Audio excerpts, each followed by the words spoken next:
Good afternoon. Okay, hi everybody. Okay, so today the President will sign an executive order to implement the semiconductor funding in the CHIPS and Science Act. This bipartisan law will lower the cost of goods, creating high-paying manufacturing jobs around the country, and ensure we make more critical technologies at home. Specifically, this EO lays out the key priorities for implementation. It will also establish an interagency council to coordinate implementation of the law. This council will be co-chaired by NEC Director Brian Deese, National Security Advisor Jake Sullivan, and the Acting Director of the Office of Science and Technology Policy, Olandra Nelson.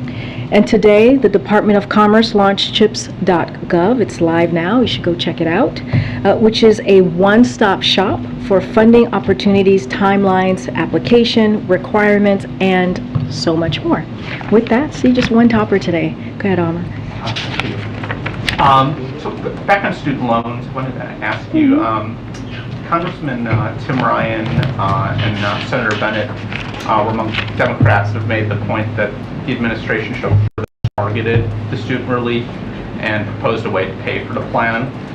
What does the administration say to, particularly like Congressman Ryan's point, that waiving debt for those already on a trajectory to financial security sends the wrong message to Americans? And I was also hoping you could talk to us, give us perhaps a little bit of color, to what extent were consultations made with particularly Democrats who had some misgivings and wanted to see this more fixed towards lower income Americans?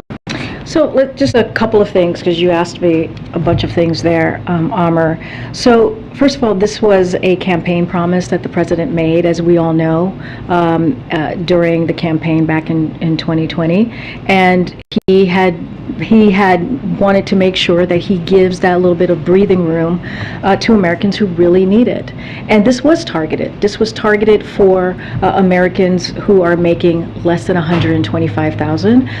It gives that $10,000 debt relief, and if there are, and it has that Pell Grant provision in there, as we've talked about. You heard from Ambassador Susan Rice, and you guys have all read, I'm sure, the fact sheets. And when you look at the Pell Grant provision and you add that piece to it, that adds another, that could go up to $20,000, right? And so that's incredibly targeted. That's really important. Those borrowers who are on Pell Grant, let's think about this, right? Some of us in here probably had gotten Pell Grant. I had to get a Pell Grant when I went to college, and those are families that are $60,000 households, and that's nearly $60,000 per household. And if you look at it by half, that's 30. Part of that tranche is $30,000 people per household, and so that's incredibly targeted and will go very far and will be a big deal. Look, we understand, the president understands, and he said this yesterday, it's not going to please everybody. He understands that the policy is not. What he is trying to do is make sure that, again, we're giving families a little breathing room. And just to give you a few quotes, because there has been a broad range of groups and advocates, from teachers unions to labor groups to racial justice advocates, who have applauded the president's announcements. If you think about the United Auto Workers, President Biden once again showed that his administration stands with working families over special interests. That's what we're talking about.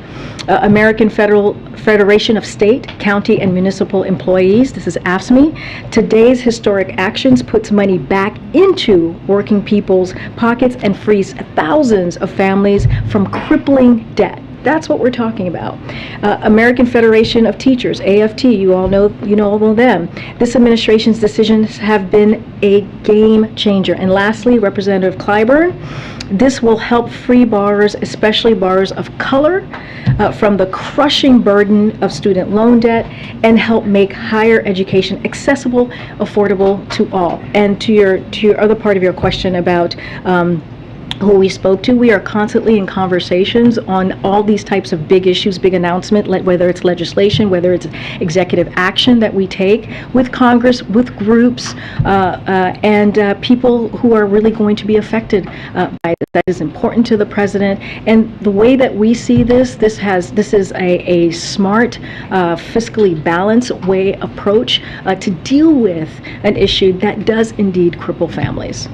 And I guess just on one other topic, President spoke with President Zelensky today. I think there's a readout that I've seen, but I was wondering, there's also the situation with the nuclear power plant where the facility is reportedly now been cut off from the electrical grid.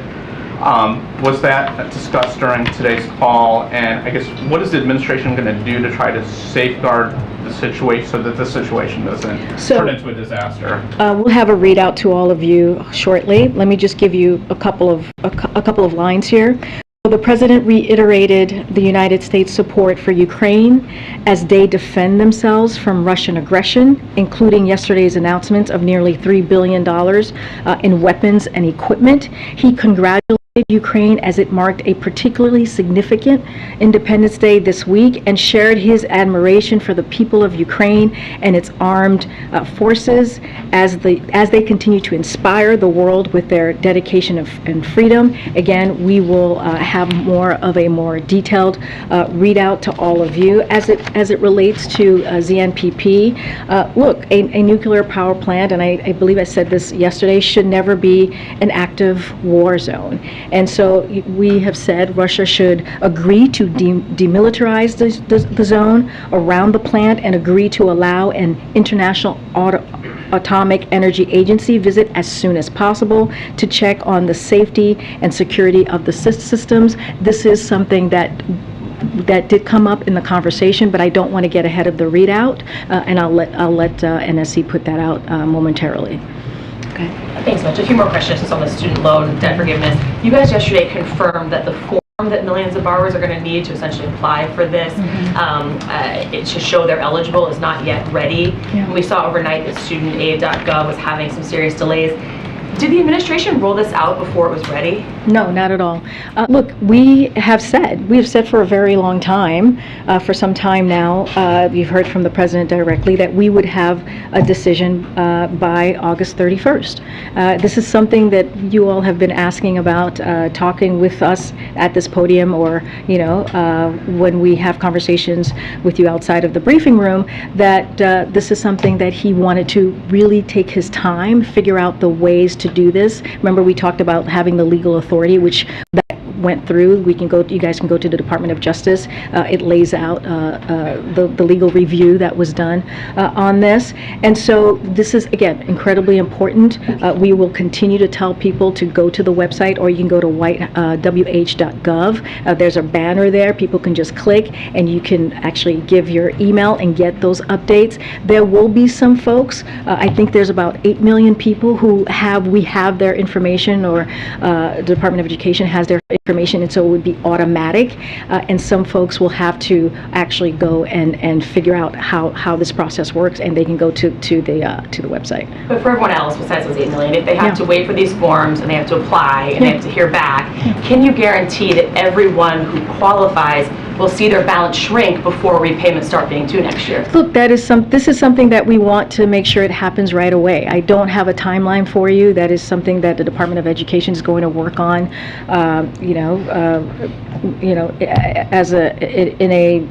in a way that's hopefully, as they can, in a fast way. But look, that is something, again, that the Department of Education is going to focus on. It is important. We want this to happen for these individuals. But again, the pause is going to be lifted at the end of December 31st, right? At the end of December. So we want to make sure that it is done in tangent. And so that's what the Department of Education is going to be focused on. I can just ask kind of the more political question too, following up. My colleague quoted Tim Ryan in Ohio.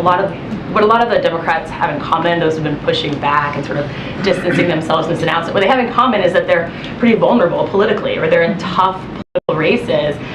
Are you guys worried that you might have put more vulnerable Democrats in a tough spot, that you could have risked some of these races in November? So as you know, I can't get into politics from here, so I have to be very, very careful. I do want to talk through some polling. So if you look at the targeted student loan forgiveness, that the announcement that you heard from the Department of Education and the President, it's popular amongst American people. 3 recent polls show that the President's proposal, the $10,000 forgiven, is supported by a majority of Americans. A couple of polls. The Morning Consult political poll in June among 2,006 registered voters found 51% support for giving $10,000. NPR, a survey of 1,022 adults conducted last month, found 55% of respondents back the cancellation of up to $10,000. The Economist YouGov survey of 1,500 adults in July found 51% of Americans are in favor of that threshold. So the majority of Americans approve of this targeted approach that you heard from this administration, and I think that matters. Again, I'm not going to get into politics and to what is the next several weeks are going to look like as you know, the elections play out, but I can speak to the popularity of what we did, the importance of what we did, how this is going to help struggling families, and that has always been the plan of this president, especially as we look at the economy and making sure that we do not leave anybody behind. Go ahead, Steve, and I'll come around, folks. Go ahead, Steve. Do you have a better sense of how much the plan will cost? So, Ambassador, I want to make sure I give her the right title. Ambassador Rice spoke to this yesterday. I know this question was asked of her. And so just a couple of things before I get to that piece. So, you know, the president's record on fiscal responsibility is second to none. And last year alone, you've heard us talk about this because this is incredibly important. He achieved $350 billion in deficit reduction. And this year, it's projected by the end of the fiscal year to be at $1.7 trillion deficit reduction. This is historic. What we're talking about here is historic numbers because of the work that this president has done when it comes to the economy. And the previous administration added added debt every year of his administration, and one of the things that we continue to do is make sure that we bring down the debt. If you look at the Inflation Reduction Act, we have is projected to decrease the deficit by hundreds of billions of dollars over the next 2 decades, even after taking this action. So that is also important to note as well. Look, but just to reiterate what my colleague said yesterday, the domestic policy advisor, it will also, all of this, as when it comes to costs, will also depend on how many of the loans canceled were actually expected to be repaid. It will depend on how many borrowers actually take up this opportunity before we have a real sense. But again, we have a deficit reduction that is historic, and we also know this last piece here is that independent experts like Goldman Sachs agree that the president's plan will not have any meaningful impact on inflation. In fact, Goldman Sachs and others estimate that it will reduce inflation. So that's just one more thing that I wanted to add because I know that's been a question that others have had. Are you expecting the president to bring this up in his speech tonight? What should we expect from that speech? So the speech, I have a little bit of a preview for all of you. We knew you would want to ask, and as you know, got to be careful of what I say. So tonight, the president will lay out the choice before Americans. He'll highlight how he and congressional Democrats have delivered results for working families, creating nearly 10 million jobs and record low unemployment, lowering health care costs and energy costs, passing a new gun safety law, which we hadn't seen in decades. He'll say that they have taken on special interest and won. That's what Democrats have done. This is what you have seen these past several weeks in particular. And he'll say what they are still fighting for is protecting a woman's right to choose, not a national ban on abortion, which we have seen from the other side, the safety of kids in school, not protecting the NRA, as we've seen from the Republicans, and the right to vote and have that vote counted, which is so incredibly important as we talk about our democracy. The president will contrast that with congressional Republicans and their extreme MAGA agenda, taking away our rights, defending the super rich and corporations, and putting Social Security and Medicare on the chopping blocks. That is the plan that they have put forward. And as you know, he always quotes his dad, "Don't compare me to the almighty, compare me to the alternative." The alternative to congressional Democrats and President Biden is MAGA Republicans. So that is what you're going to hear from him this evening, and we'll see you there. Go ahead.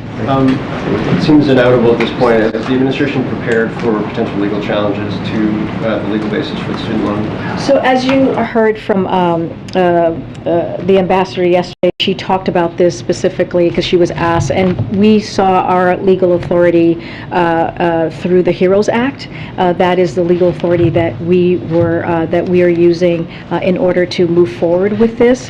Just a couple of things here is that the Department of Education and the Department of Justice Office of Legal Counsel have published, and this is what I was just talking about before, detailed opinions explaining the legal basis, that legal review for canceling student debt. That was one of the things that we took very seriously. We had mentioned this the past year almost. And again, the Secretary of Education has broad authority under the HEROES Act to take this action. I understand that you guys believe you have the legal basis for it, that's why you did it, but are you prepared for the legal challenge? I mean, look, I can't get into like what any hypotheticals here.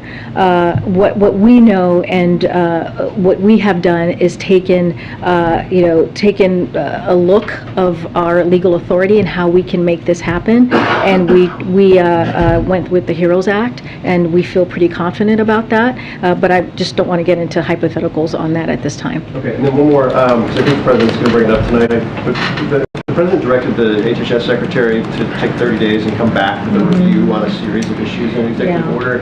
I think it was early July. Did that review come back, and kind of where do you stand on that? I think MJ asked me this question a couple weeks ago. I'm going to have to go back to our team just to be sure. I haven't done that yet, and so tomorrow hopefully I'll have an update, or we can talk after this. But I know that you all asked this question before, so I haven't forgotten. Go ahead, Michael. Thank you. If I could go back to something my Fox colleague asked yesterday, and that's about the who pays for this. Mm-hmm. So I did a search last night for the phrase "fully paid for," coming from that podium and from in President Biden's speeches during the last year and a half. I found scores of them. I promise I won't read them all, but just a couple. You quoted experts saying that the package referencing the IRA would, quote, quickly and noticeably bring down healthcare costs for families, would be more than fully paid for. Jen Psaki talked about on February 2nd, he's committed to sustainable and responsible policy and ensuring that our long-term investments are fully paid for, like Build Back Better. Brian Deese talked about packages that would be fully paid for across time. The president, in multiple speeches, talked about this bill. This is in December, referring to the BBB, is paid fully paid for. It won't increase the deficit. Anyway, the question is, do you all believe that this student loan program is fully paid for?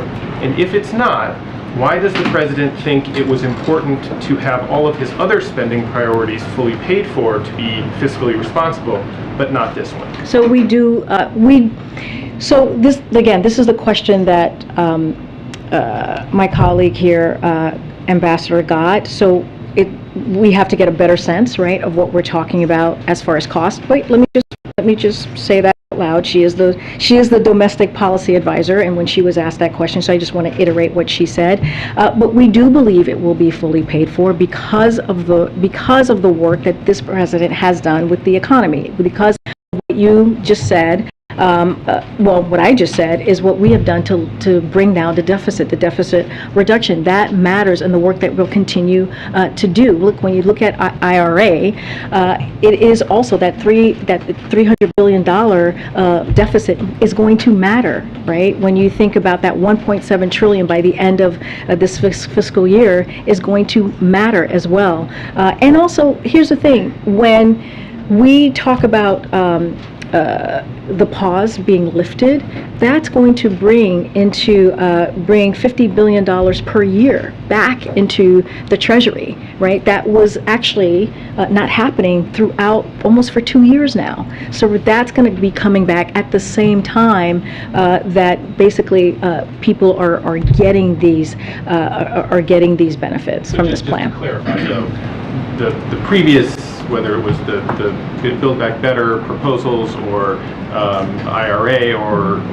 the infrastructure bills, those were, in the words of the administration anyway, fully paid for internally. Yeah. You're saying that this one, because of the benefits that of deficit reduction, you're okay raising or lessening that deficit reduction with this proposal because of the work that's been done in the past, because this one doesn't have any pay-fors, right? I mean, there are no mechanisms that internally to this that would raise money at the same time that it's here's what I would say. I mean, the question was asked to me earlier about how there's some Democrats who are not happy with this, and so because they wanted more or they didn't want it at all, right? And what the president did, the step that he took, was to do this in a fiscally responsible way. This is what we believe. This is why it took us this time to do the legal review, to look at the process. This is why we didn't do the 50,000. We did up to 20,000.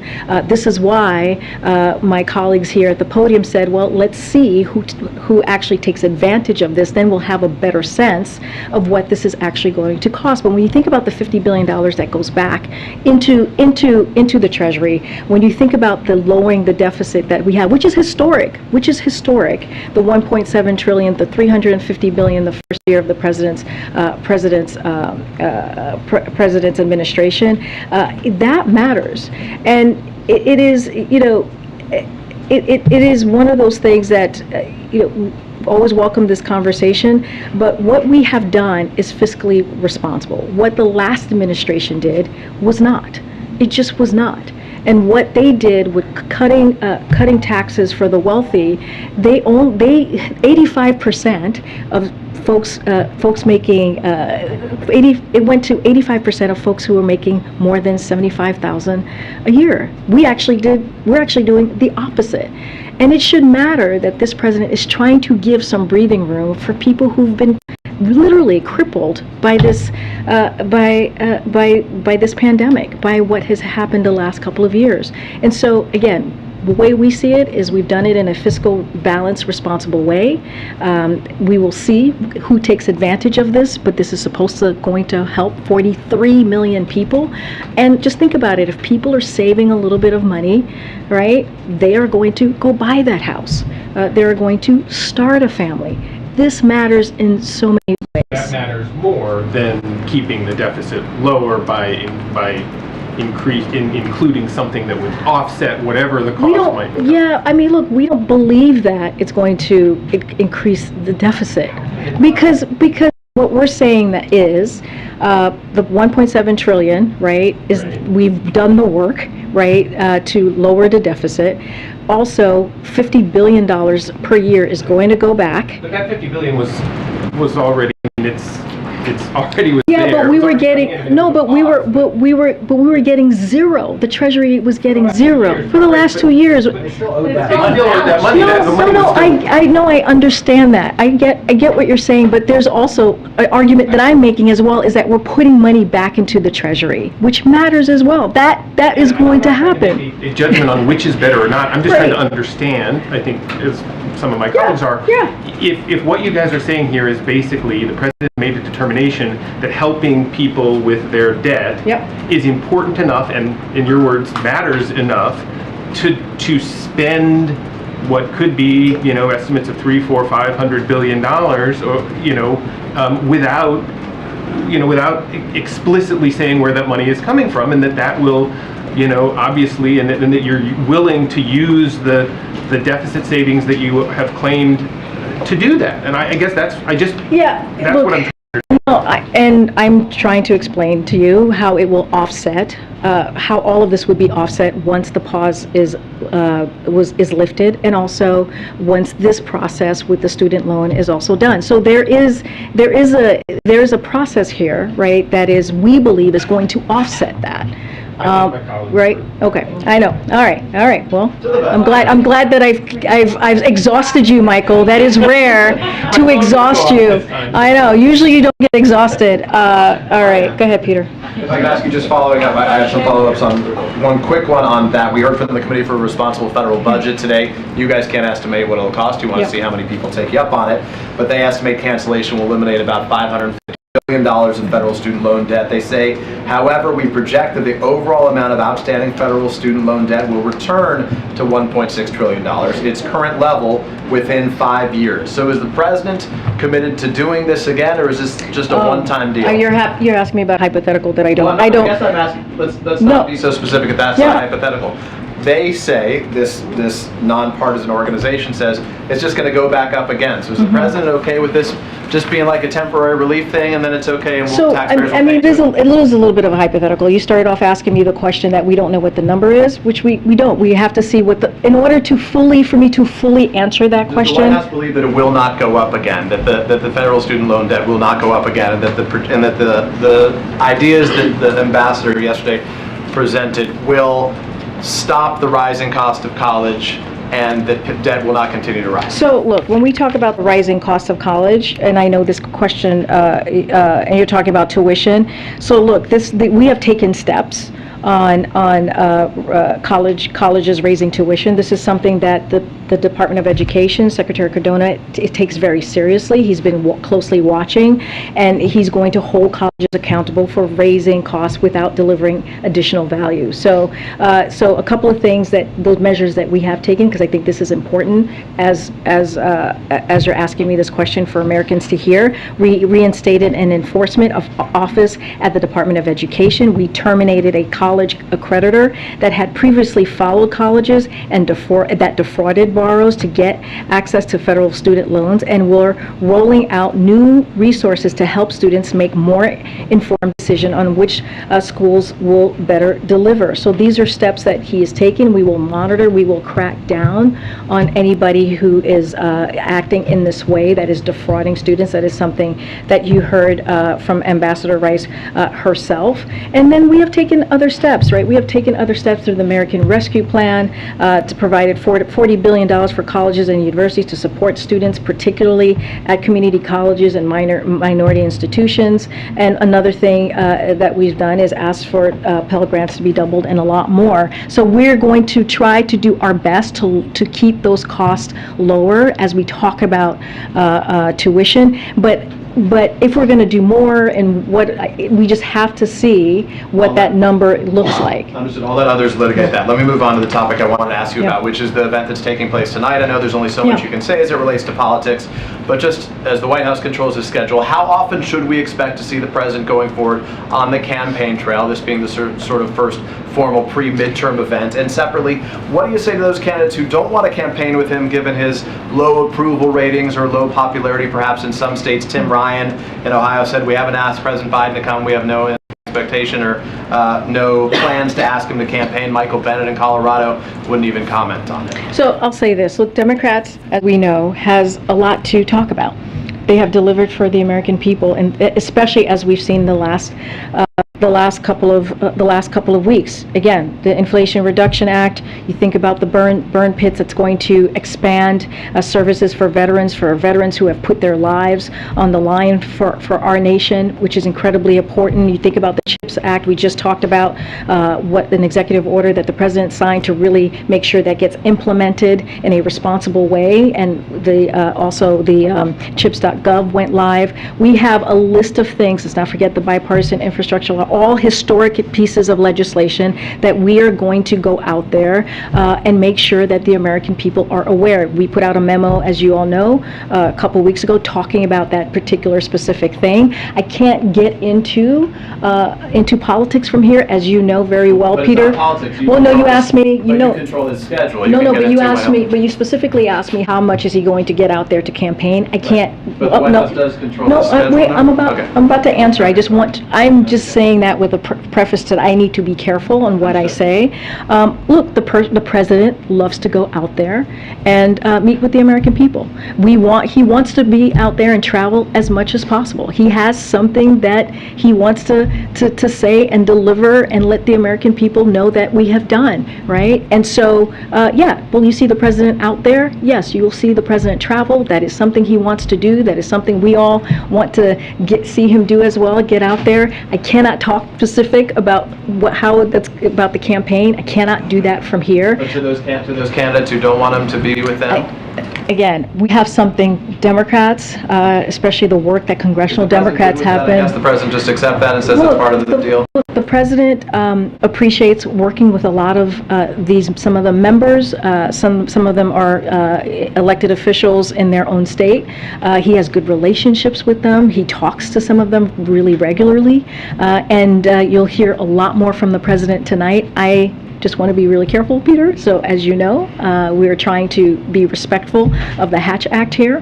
But again, we believe that Democrats have a lot to sell. We have done a lot to deliver for the American people, and we are happy to contrast what we have done against our congressional Republicans, and that's what you're going to hear from the president. Okay. Good. I'll come to the back. Thanks, Karine. Just really quick on student loans. Does the president expect or does he want the Education Department to hire additional staff to handle what could be millions of applications that are already struggling to handle the existing student loan programs that they have? No, that's a very good question. I've not talked to the president about that specifically. I do not know what is going to be coming in to the Department of Education. That is something that they will have to speak to about their own staff and what that looks like. Clearly, this is important for the president. He wants to make sure that we deliver these benefits to the we're anticipating 43 million people who will get some relief here. And so that is going to be up to Secretary Cardona. Clearly, we support the Department of Education doing everything that they can to make sure we get this done. And does the administration expect a large number of people who aren't eligible, who are eligible for this program to not apply for it? I mean, that's a hypothetical that I just don't know. It goes to the question of why you can't estimate the cost, right? I am answering this in the most, we just don't, we are doing everything that we can. We have a specific website that you have heard many of my colleagues, whether on TV, here, talk about that website and encourage people to get on the website to get the information that they need. They can go to whitehouse.gov, as I just said moments ago, to get the information that they need. So to see if they are actually eligible and what the process is going to be. I know it's going to take some time. The Department of Education has to do their work to get that information out, which they will. They know this is a priority. I mean, it is hard to say who's going to take us up on it and who's not. It is just hard to say. What we can do is provide the information and let people know that this exists. So you could say this is how much it's going to cost if everyone who is eligible applies. I mean, we just don't have a number to share at this time. Why don't you? Look, the secretary, the UN ambassador, the former UN ambassador spoke to this yesterday. We just have to see. It is a process that we just need to take a look before we can answer that question. We just don't want to get ahead of ourselves. But I guess what I'm struggling with, and I think some of my colleagues have asked about is... Yeah, you asked the same question yesterday. This is nothing new, right? This is a similar... Oh, okay, but you picked up on what he was saying, so... I was going to say, if you don't know how much it's going to cost, how can you guarantee that it's going to be paid for, even if you're defining paid for in a way that some of us have questions about? Look, I think what I can tell you is this, is that we have done the work to make sure that this is done in a fiscal responsible way, in a balanced way. If you look at how we were able to do the deficit reduction in the past 2 years, almost 2 years, 350 billion in the first year, 1.7 trillion reduction that we will see at the end of this fiscal year, that matters as well. That matters by bringing down that deficit. It matters on how we can get this done for the American people. But let's not forget, the pause will be lifted, and that's going to matter as Treasury is going to get the revenues that they haven't been getting in some time. Again, we will, Susan Rice is the domestic policy advisor. I'm just going to reiterate what she said, and we'll actually know more once people take us up on it and get a sense if they will. But we know we do have what we do know, right? Which is what I just listed about the deficit reduction, which is important. This matters in this case. Okay, Nancy. Thanks. Just on the Iran deal, I'm wondering if the U.S. is optimistic about the prospects for restarting that nuclear accord. Say that last part. Is the U.S. optimistic about restarting the nuclear accord, the Iran deal? Yes. I thought you said something else. Sorry. Okay. It was hard to hear that last part. Look, we have taken a deliberate and principled approach to these negotiations from the beginning, from the start. If Iran is prepared to comply with its commitments under the 2015 deal, then we're prepared to do the same. The administration, along with our allies, is preparing equally for scenarios with and without a mutual return to full implementation of the JCPOA. The president will only conclude a deal that he determines is in the national security interest of the United States. So again, we have always said diplomacy is the way to get to a nuclear deal, back to JCPOA. And so we're just going to continue to have those conversations. Just one follow-up on that. What did the administration say in its response to Iran and the European Union regarding the EU proposal to revive the 2015 nuclear agreement? As you know, we receive Iran's comments on the EU proposed final text, and we're reviewing them now. We provided our response to the EU yesterday. The Department of State confirmed this yesterday as well. We're not going to negotiate in public. You hear us say this all the time. We're just going to continue to have those open lines of communications. Thanks, Karine. I'm sorry, Jackie. I was hoping, could you reflect? And then I'll go to the back. Could you reflect a little bit on the decision against the Idaho abortion law, particularly in light of the Texas ruling in the other direction? I mean, is there something that can be learned from this?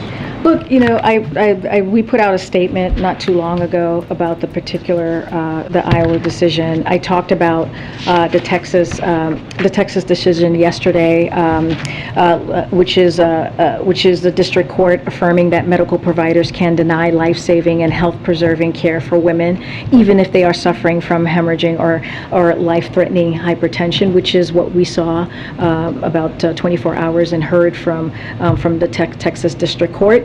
Look, this is something, as you all were asking me about what the president is going to lean into, this is something that he will talk about, which is how Republican legislators are working to roll back the freedoms Americans have, really depended on for nearly half a century. And it's more and more clear that it is against the will of the majority of Americans. And that's what you're seeing, right? That's what you're seeing even with the Idaho decision. That's what we saw with Kansas as well. It's like the majority of Americans are making their voices clear, right? This is not what we saw, the decision that we saw on June 24th, the Dobbs decision, was not the majority rule, was not the voice. Is there anything that can be learned from the opposing rulings? I mean, contrary rulings? Well, I think it's basically what I just stated, right? Which is like majority of Americans have been very clear on this. When it comes to that Dobbs decision that came from the Supreme Court on June 24th, it was not of the voice of the majority of Americans. And what we're going to see is women across the country are going to continue to make their voices heard to reclaim rights taken from them by the Supreme Court. President Biden and congressional Democrats are listening, and we're going to be committed to restoring the protections of Roe. And so that's what we're going to do. That is going to be our focus. But again, this is the majority of folks here in this country disagree. They disagree because this has been life-changing when you think about the Dobbs decision that was done just a couple months ago. On the Zelensky call, if I may, the president just tweeted out about remaining committed to Ukraine. I was curious if there was any conversation at all about faith in Zelensky himself, considering earlier reports of distrust. Did that come up? Did the president feel a need to give any assurance to Zelensky that he was behind him personally? Yeah, I don't have the specific readout. As when I walked out, the readout hadn't come out yet. I gave you a couple of points of what was discussed, but the full readout will be out soon. Look, we've been asked this question before. We support Zelensky, the president, and his his fight for freedom. We are impressed, have been for the past 6 months, of what the Ukrainian people have been able to do, to be able to fight off an unprovoked war by the Kremlin. Again, we cannot forget this. This is, the Kremlin decided that they didn't want Ukraine to be a democracy, but it is a democracy.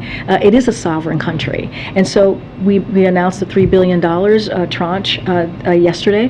That shows our support for Ukraine. That shows our long-term support for Ukraine, and we're going to continue to support them as long as they need our help. Again, they are fighting for their democracy, and that matters. And we have been incredibly impressed by what they have been able to do, and we're going to continue to hold the Kremlin accountable. That's going to be our focus. No talk. I don't have any visit or any announcement of a face-to-face. As you know, the first lady was here recently of Ukraine, and both the president and the first lady, Dr. Biden, was honored to have her here for her visit. And so, as also you know, Secretary Blinken has visited Ukraine and met with his counterparts there. So we have had other clearly members of the administration go visit and talk to their counterparts in Ukraine. I'm gonna go to the back. Go ahead.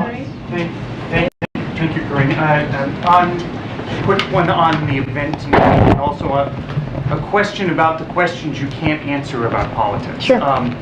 So why a rally in Maryland? Is there anyone on the ballot in Maryland, Chris Van Hollen or anyone like that, who the president needs to spend his time trying to shore up going into November? And secondly, in the past administration, and I'm not saying that this was actually a good strategy or even one that was technically compliant with the Hatch Act, I'm not sure. In the past administration, when there were questions that would come up that were questions that could not be answered from the White House briefing room, the press secretary would literally leave the White House briefing room and go to some other building so that they weren't in a federal facility and they could get around the Hatch Act. So are you going to start having briefings other than here? Or so you want to meet in some back alley somewhere to have this conversation, to talk politics? Is that what's happening? Well, yeah, James. Well, look, I don't know if I want to compare how we behave with the last administration. That is not something that I would want to be doing at all when it comes to the Hatch Act and being responsible and doing the right thing. But what I can do, right, is you're going to hear from the president himself tonight. He will lay out clearly what his thoughts are. I'm certainly not going to get ahead of him. I gave a pretty good laydown of what I was able to say from here, of what he's going to talk about. It's going to be the contrast. It's going to be how Democrats have a a different view of where they see the country going, which is making sure that we deliver for the middle class, making sure that we have an economy that goes from the bottom up and middle out. That is incredibly important for the president. That's why you've seen the work that he's done, the American Rescue Plan, the bipartisan infrastructure law, which is historic, the CHIPS Act, which I just talked about, the Inflation Reduction Act, and let's not forget the gun reform, which is something we hadn't seen in decades, and a lot of that is because of the work that this president has done. And I know one thing I just did is I just called out a few bipartisan pieces of legislation that were passed that we were able to do, and that is something that the president welcomes. But at the same time, as we're talking about inflation, as we're talking about the special interest, that is something that we have not seen Republicans step up to the plate, and they voted against Medicare being able to negotiate and lowering costs. They voted against standing up for voting rights, right, or not supporting voting rights. They have a plan that wants to put Medicare and Social Security on the chopping blocks. So that is what we're going to focus on. That is what we're going to continue to talk about, is what we have done in this 19 months for the American people. So I'm going to cut to you there in the back. Go ahead, Garen. Thanks, Karine. Sorry, another student debt question, but yeah, sure.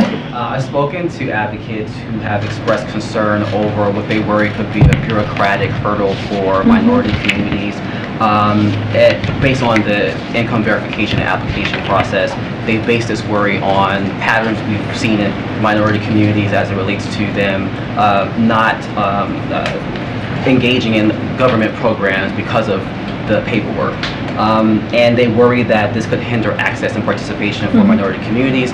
Is the administration concerned that communities that need this relief the most won't get it because of this bureaucratic hurdle? Yeah, that's always a concern, right? You bring up, Garen, a very, very good point. And the Secretary has been very, very clear. Secretary Cardona, the Secretary of the Department of Education, has said he's going to do everything that he possibly can to make this as simple as possible so that it doesn't become a bureaucratic headache. That is not something that the president wants. He wants to make sure that the 43 million people that this could potentially help actually get these benefits. It's important, it's critical, especially as we're also going to lift the pause in just a couple of months. We understand what that's going to mean. You got to remember, we're coming out of a time with this pandemic, as you know, that's really hurt people of color, low-income communities. What the pandemic has done with the economy. That's why the president has done all the work that he's done to make sure we don't leave anybody behind. And this is part of that. Again, the secretary is committed. The president is committed to make sure that the American people are able to access these benefits. Go ahead, Jeff. I know. And then I'll come back again. Go ahead. Thank you. I want to ask about the legal basis for canceling student debt. The HEROES Act hinges on student debt cancellation being tied to the pandemic and that being a national emergency. But the administration argued in court that the pandemic is over at the southern border to lift Title 42. It's so over that the government's going to stop buying vaccines in the fall and shift to the private sector. So how is this a national emergency? How's COVID a national emergency when it comes to student debt? So it's a very good question, and I'm glad you asked it.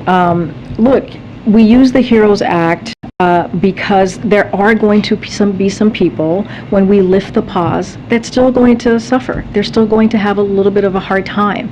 And so that's one of the reasons that we made this decision.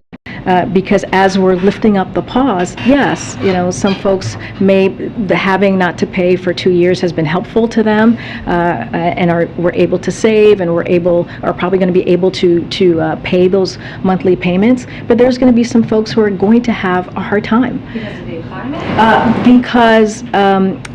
Because they're just in a different bracket, right? They've probably had a hard time before. We have to remember, this is a system. So he announced the pause lifting up the pause. He announced the 10,000 and up to 20,000 for Pell Grant recipients who, as I said, many of them have a household nearly making 60,000, and half of that, half of the Pell Grant recipients are 30,000 household, $30,000 a year household. And so the other piece of that is a reform, right? Reforming the system as well, so we can help nurses, so we can help construction workers, so we can help firefighters, and making sure that their payment are cut in half as well. Because those, remember, these are some of our first respondents, right, who also suffered so much from the past 2 years. So he wanted to make sure he gave them a little bit of relief, understanding that some folks are just going to have a little bit of a harder time, even though we're coming out of a pandemic and the economy has been turned back on because of the work that this president has done. That was another thing I was going to mention. I mean, the president often says that we're not in a recession because we've got, record job market, record low unemployment, businesses investing in America at record rates. So why are those appropriate conditions to forgive student debt? Well, thank you for laying out all the work that the president has done. That is 1,000% correct. But we've also said that we know that some people are still suffering. You've heard us say that too. Like, yes, the economy can be turned back on, and we've created, to what you've just laid out, nearly 10 million new jobs since the president took office. That matters. The economy is stronger than it's been in some time. And we have said that, you've heard the president say that, there's still some folks who need a little bit more help. And this is what the president is trying to do. Both can be true. It's not one or the other. Well, the Washington Post editorial board says that and then I'm going to go to the back because we're running out of time. Doesn't help those people, though. That it takes money from the broader tax base, mostly made up of workers who didn't go to college, to subsidize education debt of people with valuable degrees. So sort of rebutting what you had just said. But beyond that, there are critics who are saying that this is not about the pandemic, it's not about those conditions, that this is about getting people to vote ahead of the midterms, and that the real national emergency is Democrats in the midterm elections. Well, I mean, I disagree with everything that you just laid out. I was just asked a question by some Democrats who are saying that they're not happy with this, right? Who are criticizing this. And we have said we're not going to make everybody happy. And so if you're not making everybody happy, you cannot say that that what you just laid out is certainly cannot be the case either. Look, here's what I will say, and this is just what we have laid out about this program. This is historical, what we're doing. It has never been done before. When you look at the system is broken, and we're trying to reform it so that we can help people who really need it. The way that this president has done this, he's done it in a targeted way, so it helps. It doesn't give a penny to anybody making more than 120. Let me finish. More than 125,000.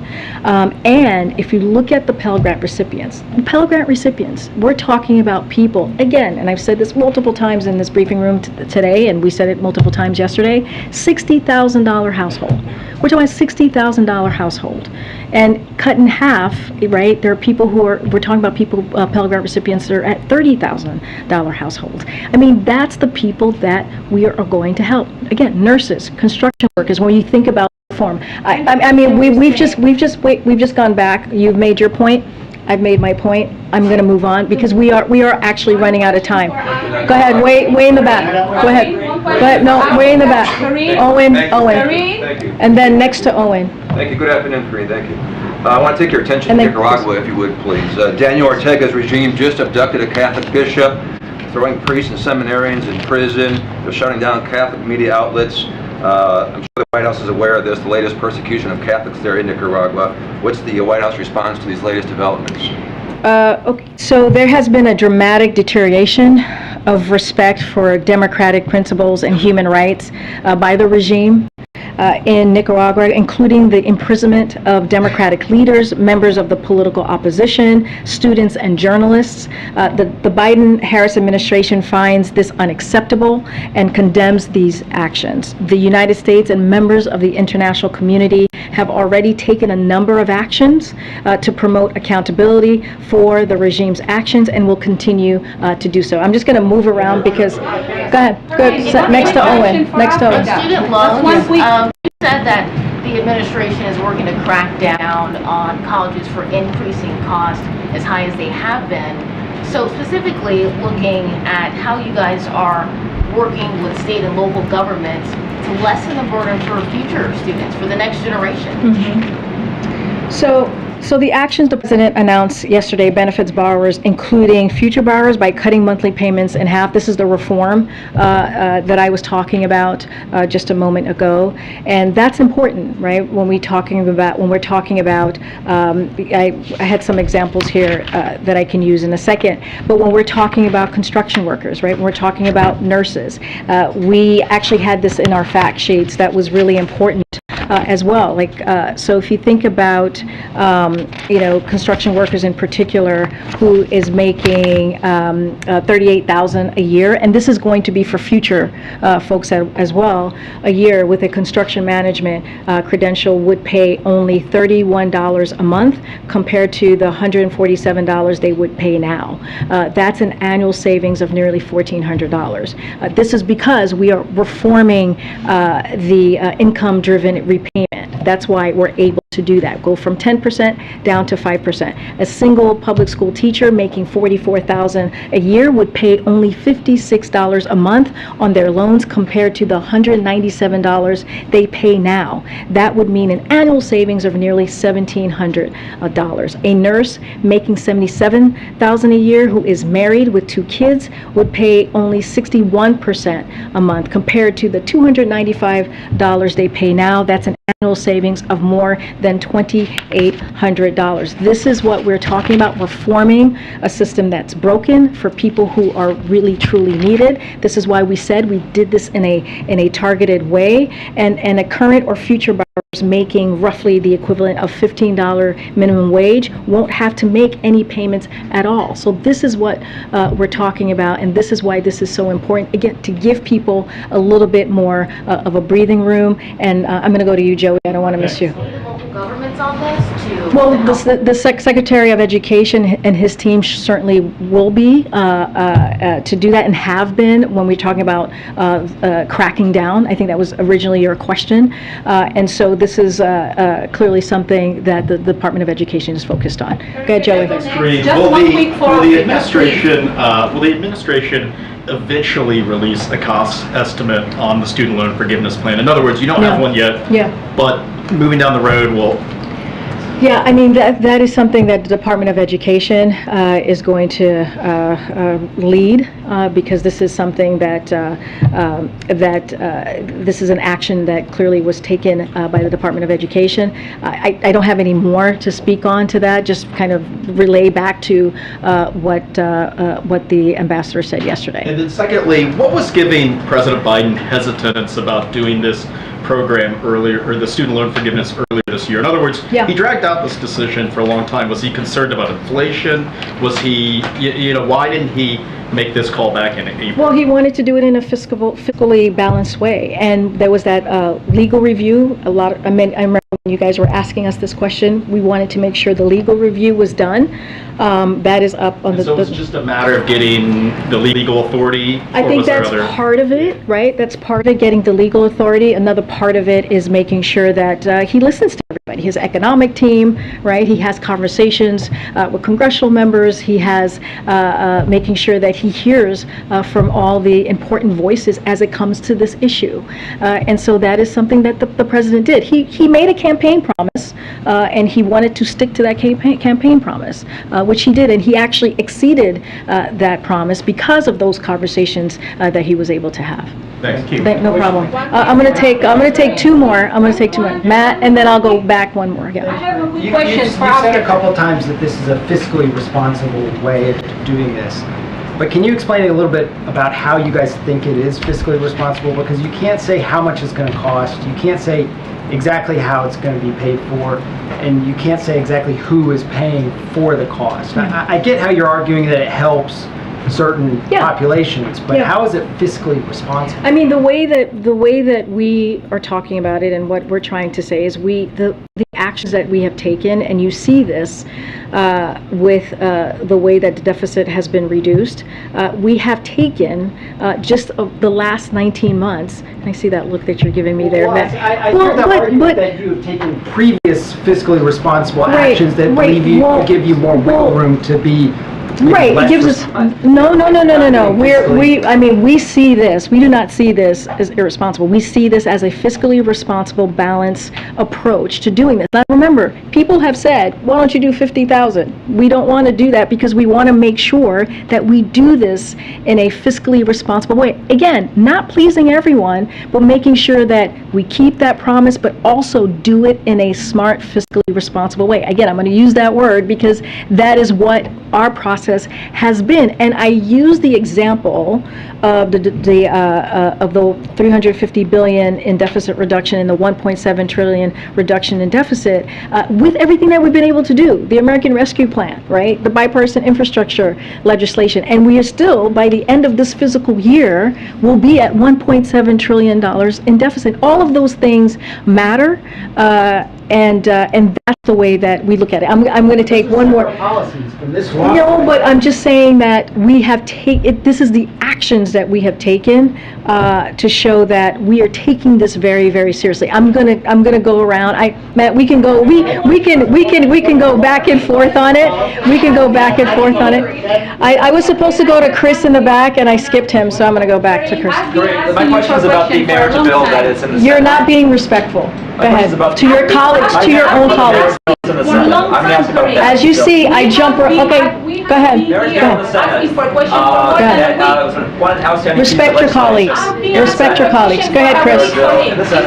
My question is, will the president reach out to Senator Schumer about scheduling a vote on that marriage bill when the lawmakers return from recess? I'm sorry, Chris, you're going to have to start from the beginning because there was some disrespect happening. This is a legislation for lawmakers upon they left upon Senate recess. You're being disrespectful. Go ahead. The marriage bill, will Senator Schumer reach out for will the president reach out to Senator Schumer for a vote on the legislation when lawmakers return from recess? So is the president going to, just make sure I heard this right, is the president going to reach out to Senator Schumer for a vote? Yes. Okay.